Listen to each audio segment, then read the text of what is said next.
আমাকে কবুল করবেন কবুল ঠিক সেইভাবে। আর দুই নম্বরে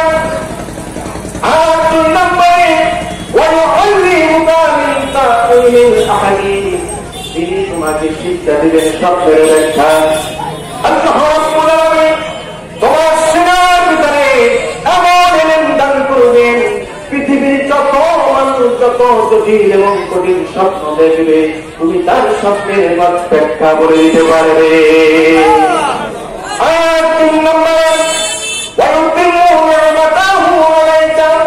আল্লাহ রাব্বুল আলামিন এই পৃথিবীর নিয়ামত নিয়ে তোমাকে বরকত করে দিবেন, অর্থাৎ আল্লাহ রাব্বুল আলামিন তোমাকে নবী বানায়া দিবে। পিতা এবং পুত্রের মধ্যে কথোপকথন চলছিল যখন আঞ্চলিক ভাষায় একটা কথা আছে,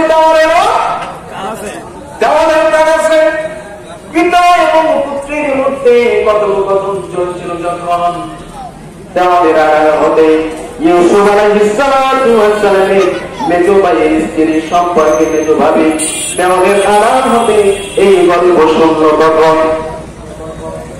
অক্লান্ত পরিশ্রম করে 10 ভাই বাড়িতে আসতো তখন বিশ্বের কোনটা মহিলা গিয়ে রিপোর্ট লাগাইয়া দিল তখন তোমাদের বাবা তো কিছু জানা কিছুই বোঝে না। এরপরে ঘটে গেছে নতুন ঘটনা, এই ঘটনা সম্পর্কে তো তোমরা কিছুই জানো না।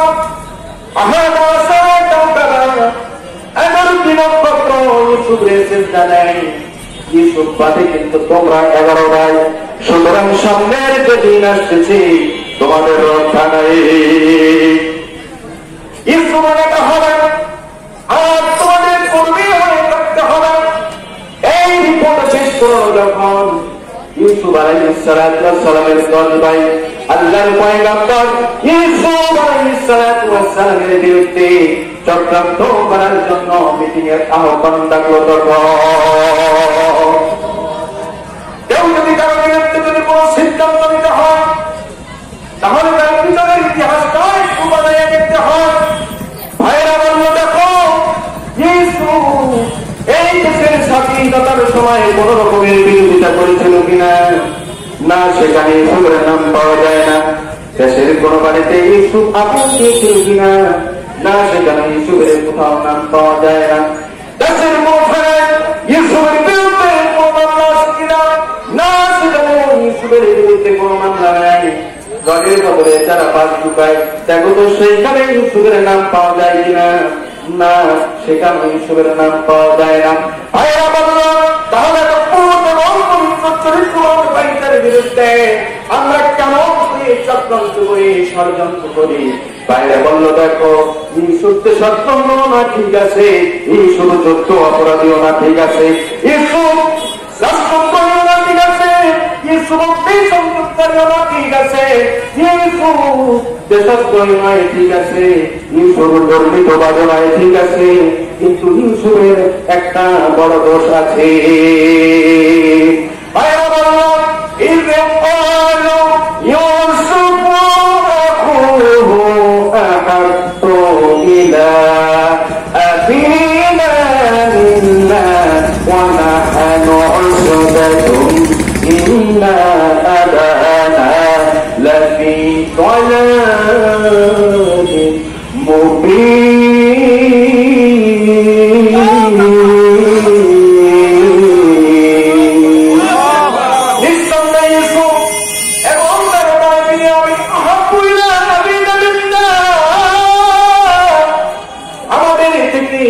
বাবার কাছে বেশি জনপ্রিয়। এই আয়াত থেকে স্পষ্ট বোঝা যায় কারো থেকে কারো জনপ্রিয়তা বেশি হয় কিন্তু একটা অপরাধ। আমাদের থেকে আমাদের বাবার কাছে বেশি জনপ্রিয়, তাহলে কি করব? ভাইয়েরা সিদ্ধান্ত করো কি করব? তাহলে ইউসুফ আলাইহিস সালামকে কি করা যায়? সম্মানিত দিনী ভাইয়েরা আমার, এবার আল্লাহর পয়গম্বর ইউসুফ আলাইহিস সালামের ভাইয়েরা কি বক্তব্য দিয়েছিলেন আল্লাহ রাব্বুল আলামিন সেই বক্তব্য পবিত্র কুরআনুল কারীমের ভিতরে পোস্ট করে দিয়েছেন। ভাইয়েরা বলল ইউসুফকে ডাইরেক্ট হত্যা করো, উত্তর আমাদের শিকা ডাইরেক্ট হত্যা করো, অথবা দূরে কোথাও ফেলে দাও, দূরে কোথাও ফেলে দাও। তাহলে কি হবে? তাহলে কি হবে? ইউসুফ আমাদের ভিতরে থেকে খালি হয়ে যাবে, আর ইউসুফ যখন ময়দানে থাকবে না, তোমরাই ময়দানে থাকবে। বাবার নতুন চেহারা এখন তোমাদের দিকে পড়বে, ইউসুফ তোমাদের নাই, তোমরাই মাঠে থাকবে, জনপ্রিয় হবে, আজীবন থাকবে, রডের বদলে মাছ ফুটাবে আর খাবে। এই কথা একবার চাকরি করো না, না তা হবে না।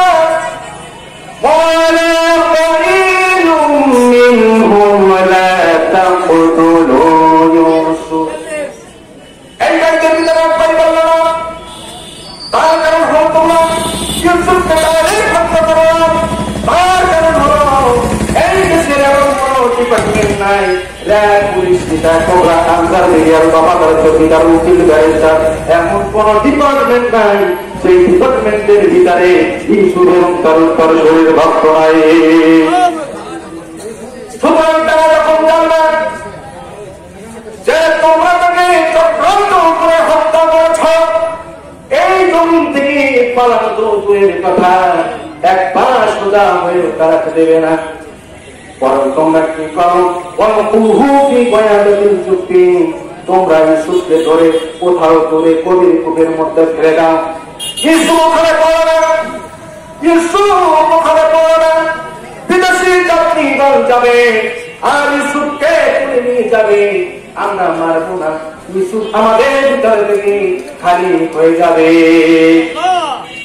সম্মানিত ভাই আমার, এবার ভাইরা বলল তাহলে সিদ্ধান্ত ইউসুফ আলাইহিস সালামকে কূপের ভিতরে ফেলবে, সিদ্ধান্ত ঠিক হয়ে গেল।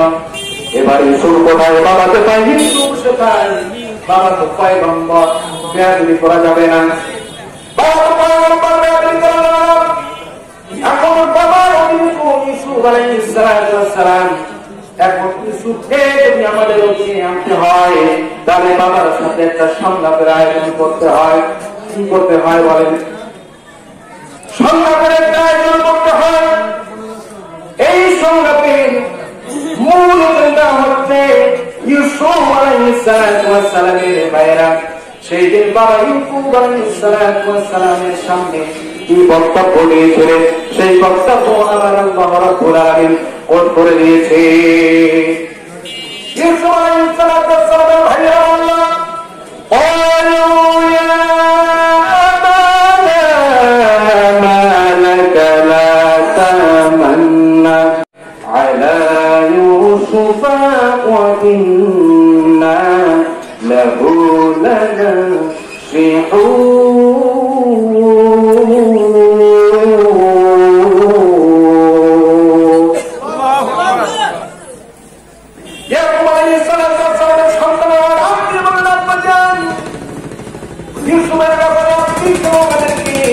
করতে পারতেছেন না, তার কারণ হলো আমরা ইউসুফের ভক্ত, আব্বা আপনি হবেন না বিরক্ত, যেহেতু আমাদের ব্যাপারে আপনার পূর্বের অভিজ্ঞতায় কৃতিত্ব আর সেই পাঠায় তাকে মানা আমাদের সাথে মজার আগামীকাল ইয়ার কাছে ফল ফুরাবে, ওয়াল আরো সে খেলা করবে।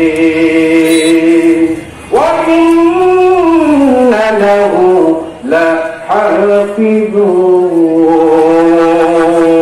আপনারা চিন্তা করবেন না, যত প্রকার নিরাপত্তার দায়িত্বে আমরা নিয়োজিত থাকব।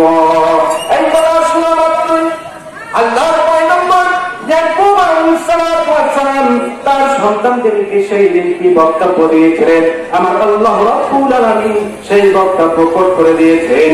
ইয়াকুব আলাইহিস সালাম তার সন্তানদেরকে বললেন, ইন্নী লা ইয়াহযুনুনি আন তাযহাবু বিহি ওয়া আখাফু আন ইয়াকুলাহু যিবু ওয়া আনতুম আনহু গাফিলুন।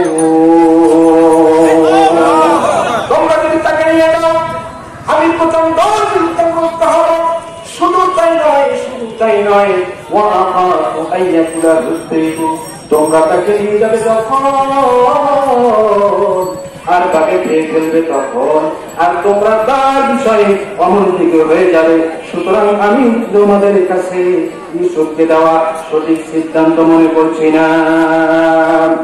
এবার একবার আলাইহিসসালামের সন্তানেরা ইয়াকুব আলাইহিসসালামের বক্তব্য শোনার পর ইয়াকুব আলাইহিসসালামের সন্তানেরা কি বক্তব্য দিয়েছে আমার আল্লাহ রাব্বুল আলামিন সেই বক্তব্য কোট করে দিয়েছেন।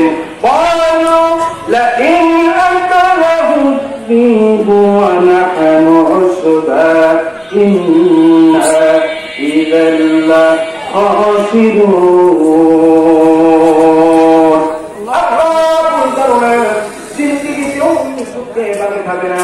তার কারণ হলো আমরা সংঘবদ্ধ একটা শক্তি। কি শক্তি বলে? আমরা সংঘবদ্ধ একটা শক্তি। ইউসুফের কাছেও মোবাইল নাই, আমাদের কাছেও মোবাইল নাই, বাবার কাছেও মোবাইল নাই। আমরা বাচ্চা টেলিফোন করে আমরা ইউসুফকে বাবার হাতে উঠাই দেবো। বাবা, এটা ভুল ধারণা। বাদ যদি আমাদের ভিতর থেকে আক্রমণ করে, আপনার ইউসুফ যতটুকু ক্ষতিগ্রস্ত হবে, আমরা ঠিক ততটুকু ক্ষতিগ্রস্ত হব।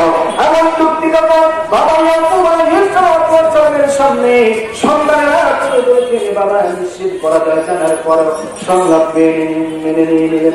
তাফসীরে কুতুবের বর্ণনা বাবা ইয়াকুব আলাইহিসসালাম ইউসুফ আলাইহিসসালামের সামনে ছিলেন যতক্ষণ, বাইরে আদর করতেছিলেন ততক্ষণ। আর বাবা সামনে থেকে চলে গেল ইউসুফ আলাইহিসসালামের ভাইরা ইউসুফ আলাইহিসসালামের মাথা ধরে একটা আজার মেরে জমিনের মধ্যে ফেলে দিল। ইউসুফ আলাইহিসসালাম তখন মনে মনে চিন্তা করে, একদিকে আমাকে হত্যা করার পরিকল্পনা, আরেকদিকে বাবার সাথে টেবিলের সংলাপের আলোচনা। আসলে এইটা তো সংলাপ ছিল না, এইটা ছিল সংলাপের কালে গোটা জাতির সাথে প্রতারণা। আল্লাহর পয়গম্বর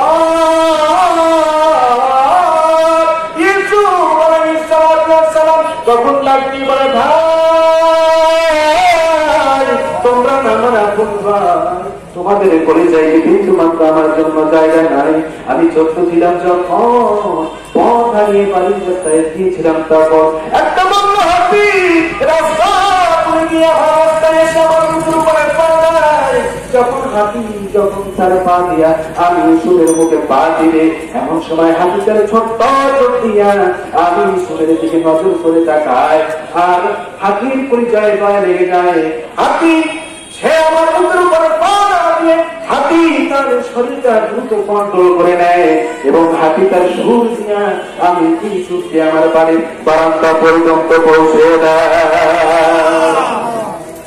তোমরা